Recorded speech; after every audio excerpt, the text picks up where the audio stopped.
Tonga sao daholo zanagasikara mbola avy ianareo ny lehilahy rehefa ho tonga ny lehilahy de indray mandeha ihany ny afaka tonga ny orgasme tsy mitovy ny vehivavy rehefa tonga ny vehivavy afaka tonga imbetsaka de avy eo indray mihodina indray alefa indray position manaraka afaka tonga indroa impelo impolo injato fa ny lehilahy indray mandeha ihany de malazo ny lehilahy tsy dangitra intsony raha tsy rapitsina mety afaka androandro na 3 andro indray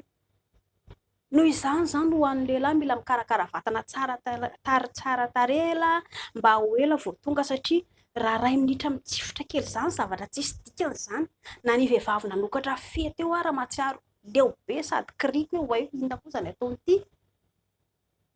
ny dikan'izay mikarakara vatana ela farany ambony pejy ny vidéo inona ny atao mba ho ela vao tonga manao an'izay ela de manahoana fihetsika elahy ny lehilahy moa zany le miziriziri satria manana ilay ny tsy maintsy hoe le manisy mafimafy foana ny fihetsiky ny lehilahy rehefa ho avy ny rehefa ho tonga ny lehilahy misy koa ny sasany le mihotrotra mijirojiro ohatr'izao ny nify de eo ihany koa le vandravandra ny stirika ohatr'izao ny sasany koa ohatra ny manopa sasany ohatra lasa te kapokapoka mafy ny sasany te andrangotra de eo ihany koa le ohatra ny hoe andeha te hanakitra ny vehivavy ito akka izany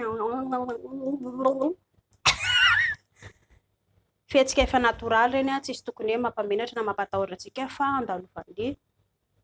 zanak'olombelona daholo ireny rehetrarehetra ireny ho an'ny lehilahy nefa mba mifampiresaha tompoko ianareo anankiroa eo zao elahy le hoe rehefa ho tonga tampoka izay ny elahy ka sendra manopa elahy sendra tsy tia ny madama ela hoe hopaina ohatr'izay lasa olana aminareo anankiroa elahy nefa sendra ilay dangotra sy ohatrany ao anatin'izay fihetsika izay dia ohatrany lasa ho azy le izy ka mifampiresaha ianareo anankiroa hoe izao kialana ny ataoko mety anao ohatran'izao koa tsisy tokony mampataitra andry zany tsisy tokony mampataitra andry zany ilain'ny vehivavy ilay mba hoe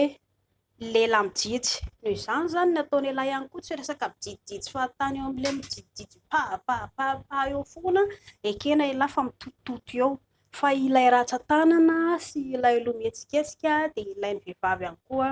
rehefa ianareo miaraka ao zay